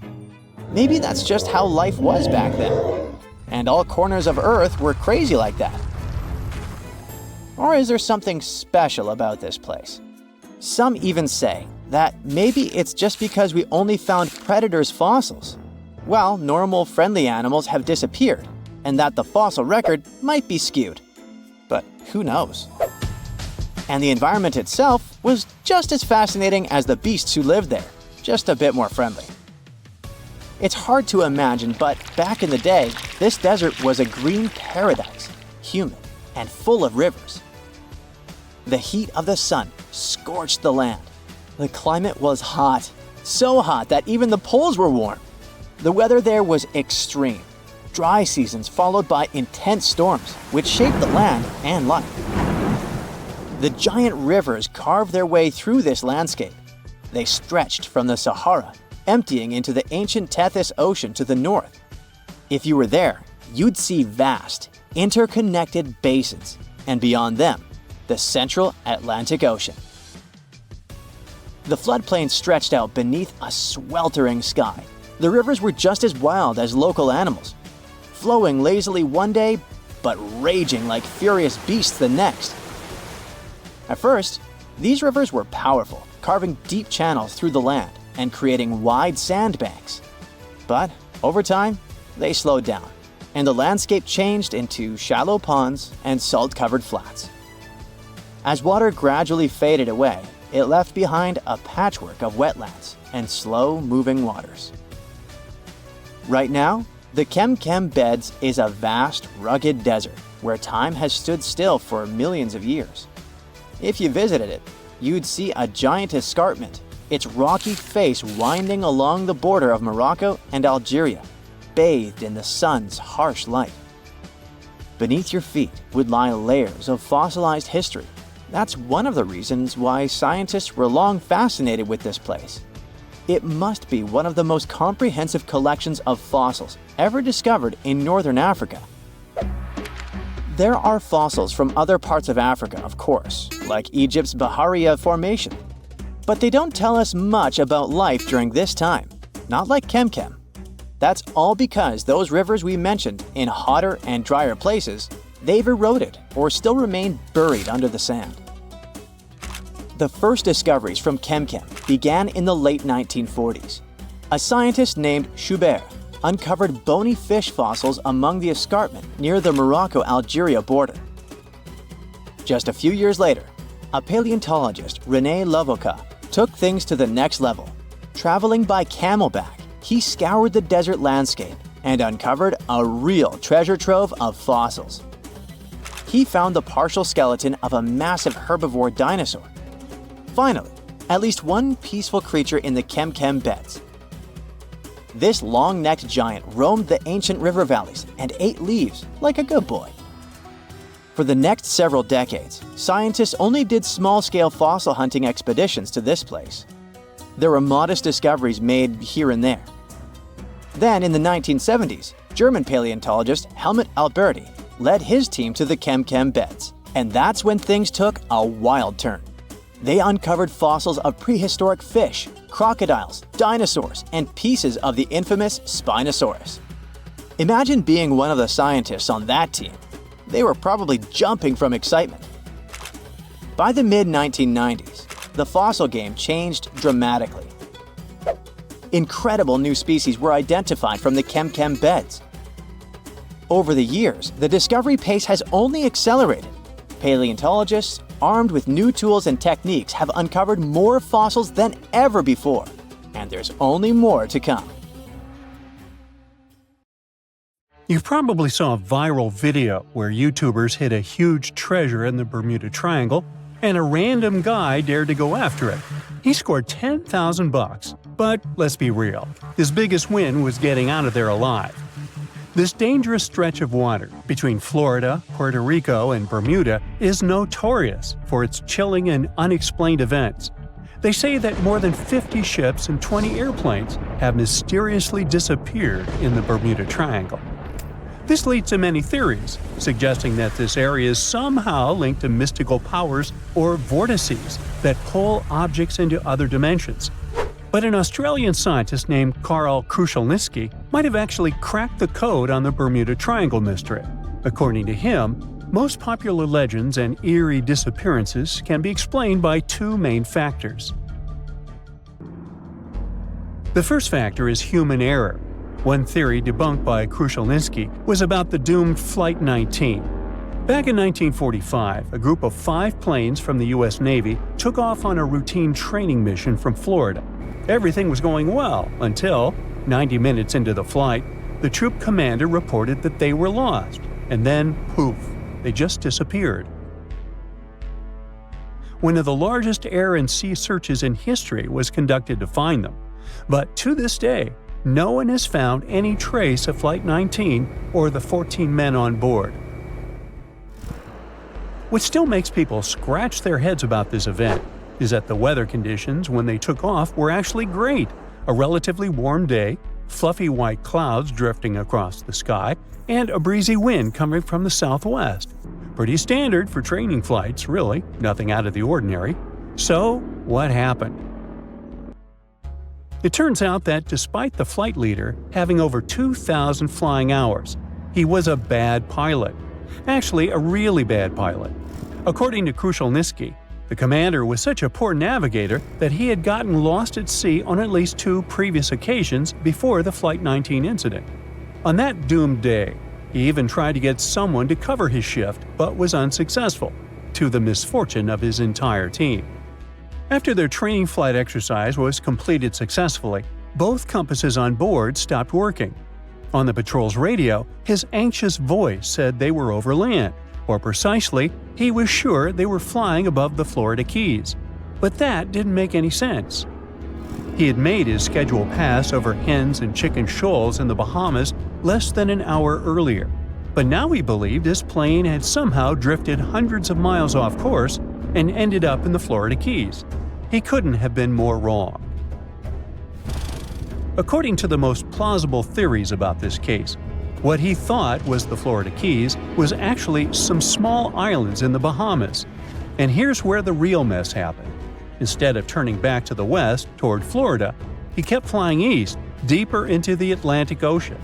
His plane eventually ran out of fuel, and you already know the rest of the story. Okay, some theorists might argue that a malevolent force somehow interfered with the 2 compasses, causing them to fail while they were flying this supposedly cursed stretch of water. But let's face it, even if that were true, human error was the main factor here. The pilot shouldn't have mistaken the Bahamas Islands for the Keys. End of that story. Now let's talk about the second factor that, according to Krushelinski, explains many of the strange disappearances in the Bermuda Triangle, and that's related to bad weather. A lot of Atlantic tropical storms and hurricanes actually pass right through the Bermuda Triangle. So before we had advanced weather forecasting, these storms had caused a bunch of ships to go missing back in the day. On top of that, the Gulf Stream runs through the area too. That's a super strong ocean current that can make the weather change quickly and sometimes pretty dramatically. So when you think about it, natural factors like these could explain many, if not most, of the disappearances. Take the USS Cyclops, for example. Back in 1918, this massive 500-foot cargo ship, carrying about 11,000 tons of manganese, just disappeared without a trace. It was sailing from the West Indies to Baltimore, with 309 people on board. What makes this event extra eerie is that not a single distress signal was sent. Over 100 years later, we still have no idea what happened to it. No wreckage has ever been found. Of course, people have come up with all kinds of theories about the USS Cyclops. One popular idea is that it ran into a sudden violent storm. With all that heavy manganese on board, it might have capsized and sunk really fast. Others speculate about underwater events, like landslides or even a rogue wave. Now, this is not such a crazy theory if you think about it. According to Krushelinski, the Bermuda Triangle isn't just a bad weather zone. It is about the raw power of the ocean itself. The ocean floor there is way deeper than most people realize, going down nearly 30,000 feet. That's basically like Mount Everest in reverse. When the ocean water gets that deep, it tends to hide things, making it the perfect place for ships and planes to just disappear without a trace. The expert confirms that there is also a tiny chance that even stranger events could be happening beneath the waves of the Bermuda Triangle, and that is related to methane clathrate. This is a fancy name for an ice-like compound that forms underwater or in really cold places with methane gas trapped inside. Sometimes these structures can break free, creating bubbles on the surface, and this bubble shower can be fatal, at least for ships. Some experiments done with model ships showed that if enough bubbles rise up, the water's density drops, and this can mess with the ship's ability to float. If a large number of bubbles come up and cover a large area quickly, the ship could lose enough buoyancy to sink or tip over. But to be fair, the chances of something like that happening are very remote. So, human error and bad weather. Those are the two factors that likely explain all the mysteries surrounding this so-called malevolent stretch of water. But the truth is, the Bermuda Triangle isn't all that special. Although this region is very popular, there are no official maps that clearly outline its exact boundaries and say, look, here, precisely, is the Bermuda Triangle. and that is part of the problem. Disappearances and unexplained events that happen far from the actual region end up being lumped into the Bermuda Triangle's list of unexplained mysteries, like the Mary Celeste's fate. In 1872, this ship was found completely intact, but with no sign of the captain, his family, or the crew. People thought, okay, creepy fact, ghost ship, so it must be related to the Bermuda Triangle. But one thing doesn't add up. The Mary Celeste was abandoned about 400 miles east of the Azores, so we're talking about a completely different part of the Atlantic. By this time, the triangle has morphed into a trapezoid to cover that huge chunk of the North Atlantic. What I'm trying to say here is that once people start believing in a danger zone, confirmation bias takes over. But the facts are that the Bermuda Triangle sees tons of daily traffic every single day, both by sea and air. And according to experts, the number of incidents that happen there is pretty much the same as anywhere else in the world, percentage-wise. Some years the number is a bit higher, some years lower, but it averages out the same. With that in mind, it seems like it's time for us to finally move on from wild theories involving the Bermuda Triangle. Well, at least until the next bizarre disappearance comes along.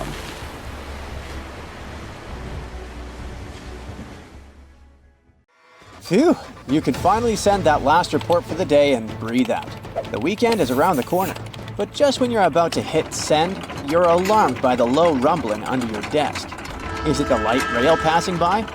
Unfortunately, that's not the case. It's a volcano speaking. What, here? In Arizona? That's right, the ground keeps shifting under Arizona, reminding us that Earth is alive. No panic though. Let's arm ourselves with some context. 20 American states have extinct, active, and dormant, currently sleeping, volcanoes. Among such states, you can find California, New Mexico, Nevada, Utah, and Colorado. On the bright side, Arizona's volcanoes are dormant at the moment, but it doesn't mean they won't go off in the near or not so near future. Now, how about traveling to Arizona to check the traces of its active volcanic past? They dot the desert landscapes of this state like spots dot a Dalmatian. There are entire volcanic fields southwest of Phoenix, east of Douglas, near Flagstaff, north of Kingman, and near the Mexico border. The most worrying thing about these fields is that even though they're not active at the moment, eruptions in this region might happen every 1,000 years or so. Well, the time seems to be up. The last powerful and destructive volcanic eruption occurred around 1,000 years ago at the Sunset Crater. Oh, this place is worth paying more attention to. And we will, but a bit later. First, we have to talk about hotspots. No, not that place where you can surf the web. In our volcanic context, a hotspot is a place where insane amounts of heat melt the overlying crust, Earth's thin outer layer, and form volcanoes. This heat rises from the mantle, which is located between our planet's dense, superheated core and the crust. Want to see an example of this type of volcanism? Welcome to the Hawaiian Islands. The Big Island has its active volcanoes because, at the moment, it's situated on top of the Hawaiian hotspot. The older Hawaiian Islands were once there too, but later they drifted off towards the northwest. It happened because that's where the oceanic crust on top of which they sat, namely the Pacific Plate, moved. Now, look at the world's ocean basins. Yes, they're literally dotted with islands that sit on top of hotspots, like Hawaii, Iceland, Samoa, the Galapagos. Those are probably the most famous examples. But don't think that continents can't host hotspots. They can, but those are far less common. One of the most famous continental hotspots is, I bet you know it.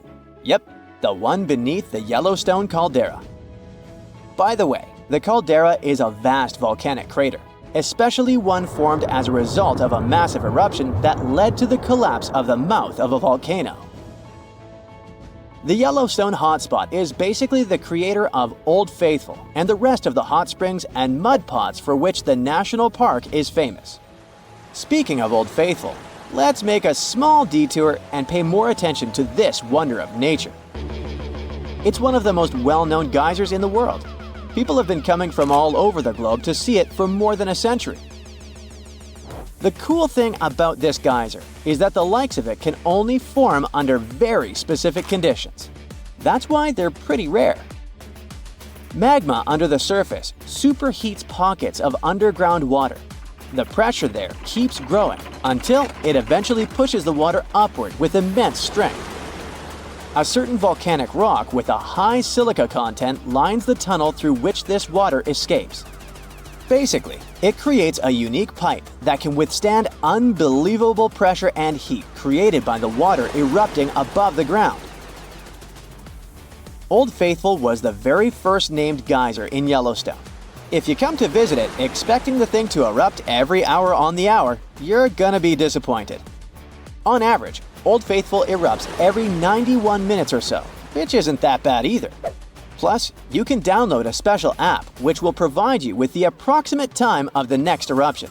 But be very careful while visiting and stay away from the site. The water erupting from the powerful geyser reaches 204 degrees Fahrenheit. The steam is even more scorching, up to 350 degrees Fahrenheit. It's hot enough to bake a cake. But let's get back to our volcanic hotspots. Scientists still don't clearly understand why there aren't many hotspot volcanoes on continental crust. One reason might be that the continental crust is much thicker than the oceanic crust, which is about 4 times as thick on average. Another reason could be that most of Earth's crust, about 2/3 of it, is oceanic.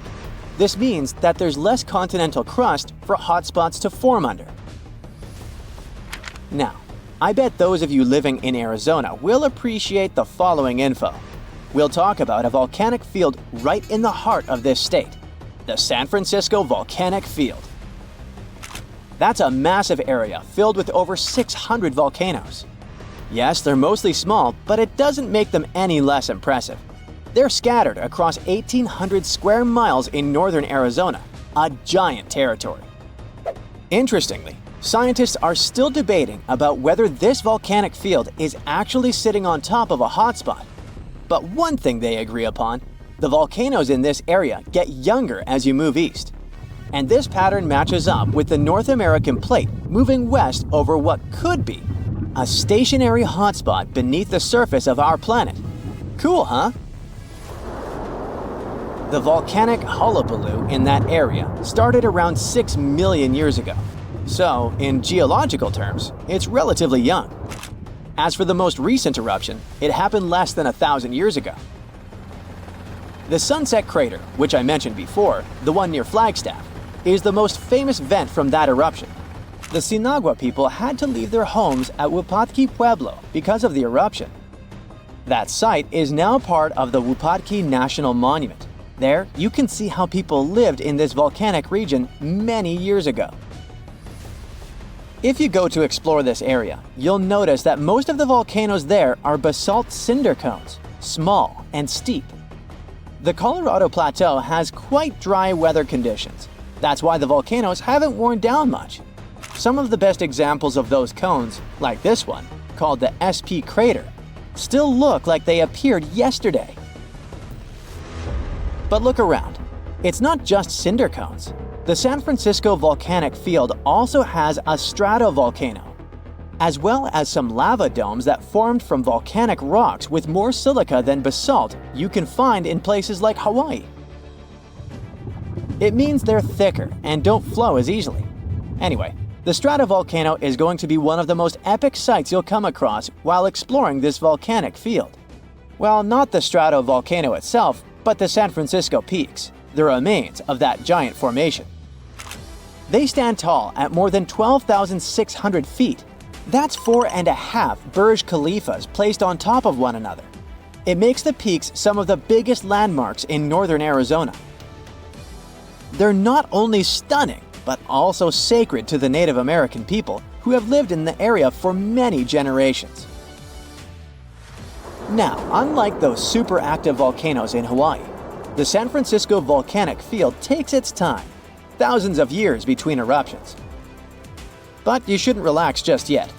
Geologists say another eruption is likely to happen one day. It will probably occur in the remote eastern part of the field, away from big towns. Phew! And if that next eruption is anything like the one that formed Sunset Crater, it would be quite the show. Lava fountains and rivers of lava flowing. At the same time, the next eruption might not happen for centuries, maybe even millennia. Until then, the San Francisco volcanic field will remain a hidden gem of volcanic history, waiting for its next fiery performance. At this very moment, scientists are getting ready to explore the Earth's deepest layers, where temperatures are insanely high and the pressure is crushing. It might sound like a plot from Journey to the Center of the Earth, but it's for real. By 2026, the Krafla Magma Testbed Project plans to drill into an active volcano in Iceland. Their goal is to search for magma. Yep, that boiling molten rock that we often associate with destruction. It is a high-risk mission and a huge technical challenge, but the payoff can transform our future. This isn't our first attempt to journey to the center of the Earth. Back in 1959, Hawaii witnessed a breathtaking spectacle as red-hot lava violently erupted from 400-foot Kilauea Iki crater.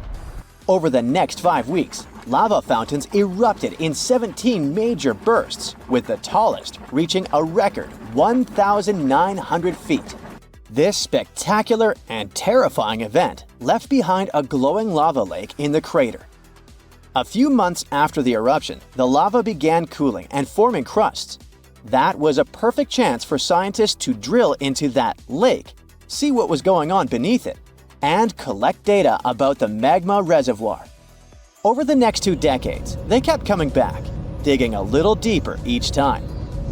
By 1979, they managed to get 173 feet down. Up to that point, it was the closest we had ever come to an actual magma chamber. And by that, I mean the underground pool where magma sits before eventually rising to the surface and causing a volcanic eruption. Decades later, the dream of reaching magma finally became a reality. We are now in Iceland in the year 2009. The Iceland Deep Drilling Project has just kicked off. Their goal is to transform the Earth's inner heat into clean energy for everyday needs, such as heating homes and supplying hot water for baths. You see, using heat from the Earth's interior to make energy isn't new, but it usually comes from hot water underground, not directly from a freaking scorching magma chamber. That's why the Iceland Deep Drilling Project was such a big deal. Magma could be a clean, renewable power source. And since it's hotter than the geothermal energy we normally use, it could generate a lot more power. Iceland is a natural choice for this kind of project. Known as the land of fire and ice, this country is home to some of the most active volcanoes on the planet.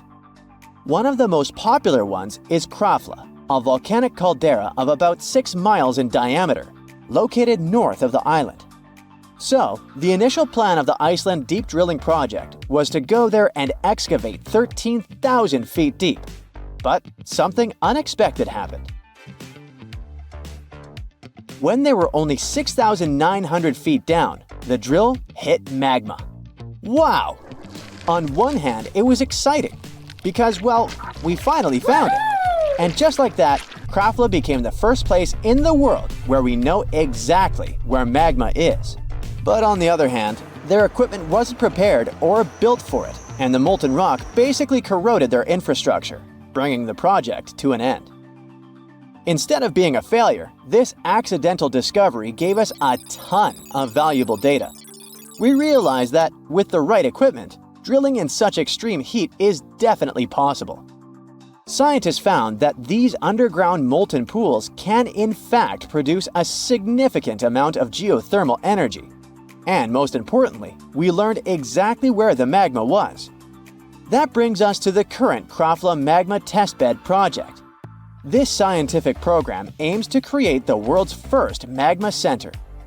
The idea is to set up a base where scientists can safely work with magma and have all the necessary infrastructure to run experiments on volcanic risks and geothermal energy. So that's like the basic idea. But their real plan is to return to Krafla, drill back into it, and create a gateway to the magma chamber. The goal is to understand its potential for generating energy, study its properties, and see if we can use it safely and efficiently.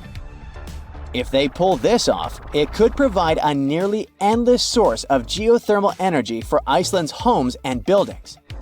Even though magma is incredibly hot, reaching over 2,000 degrees Fahrenheit, experts say it is safe to take energy from it and believe the process won't trigger another volcanic eruption in the country. They're so sure about this, partly thanks to the Iceland Deep Drilling Project. But this whole process isn't like drilling for oil or gas. It's way more challenging and risky. Magma is not just extremely hot, it's molten rock, which can wreck equipment and pose serious safety issues. Right now, the Krafla Magma Testbed project is in its early stages. Scientists and engineers are working hard to develop the tech needed to drill into magma safely. They're testing new drilling techniques, creating heat-resistant materials, and running simulations to figure out what happens when you actually drill into a magma chamber. They hope that by 2026 they will be ready for the next step, which means going back to Krafla and drilling all the way down towards the magma chamber. It might take 2 months to reach it. Their plan is to drill a single hole that will go right into the magma body and hopefully keep the equipment running there for many years.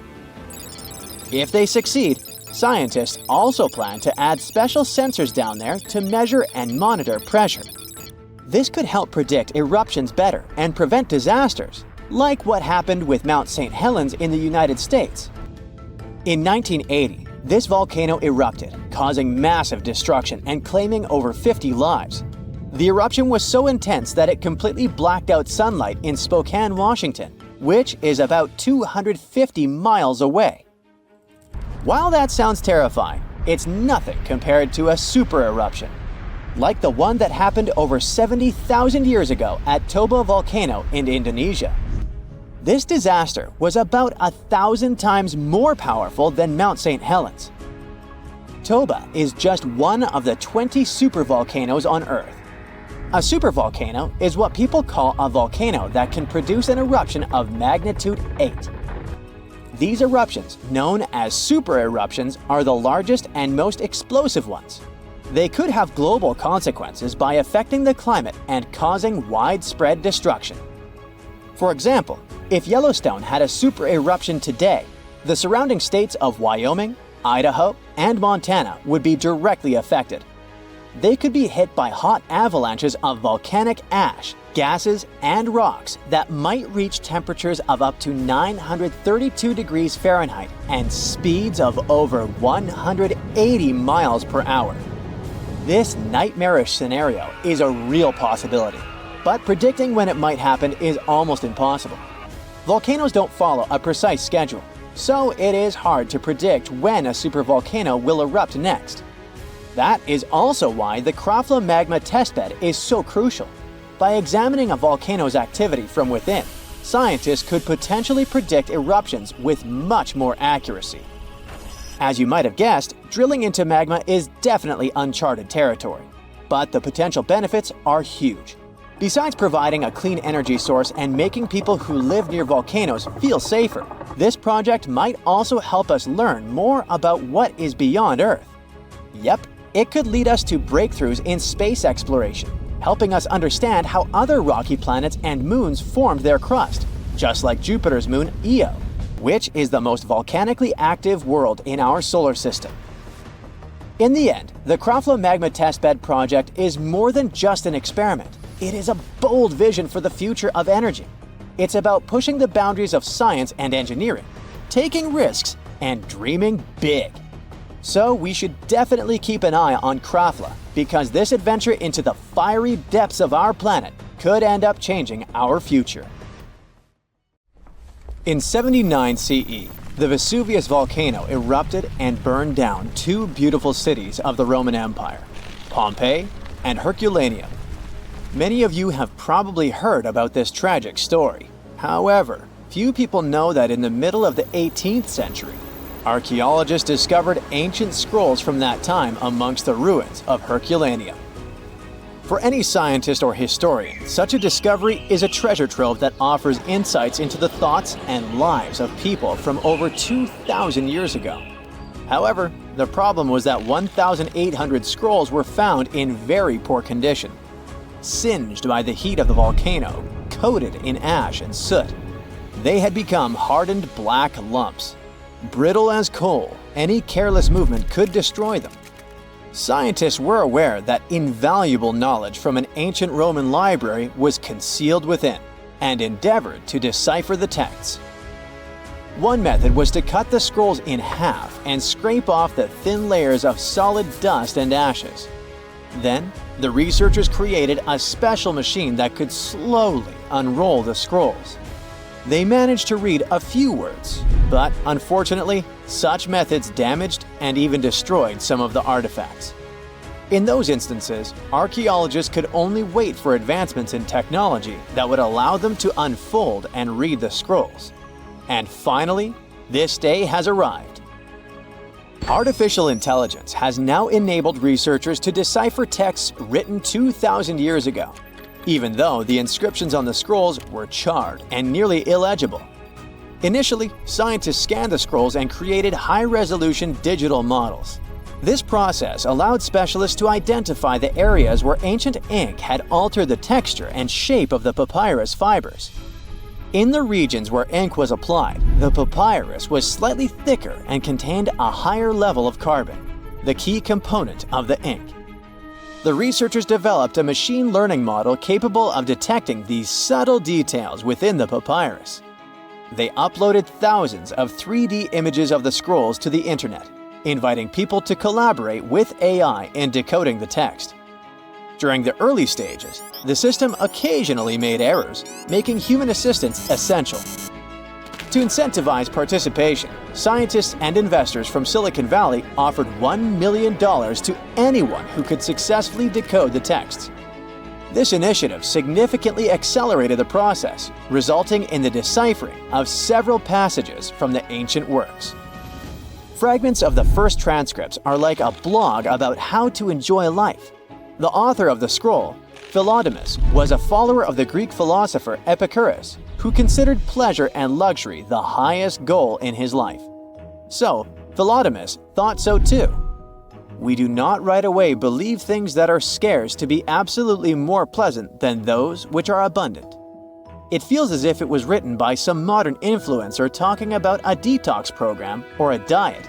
It seems that people who lived 2,000 years ago were almost the same as modern ones. Philodemus was apparently a wealthy man, because he lived in a villa that may have belonged to Julius Caesar's father-in-law.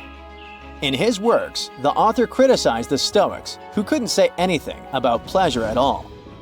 Philodemus was such an ardent fan of Epicureanism that one of the scientists compared him to a guy who collected albums from only one band and nothing else. Several hundred Herculaneum scrolls remain unread.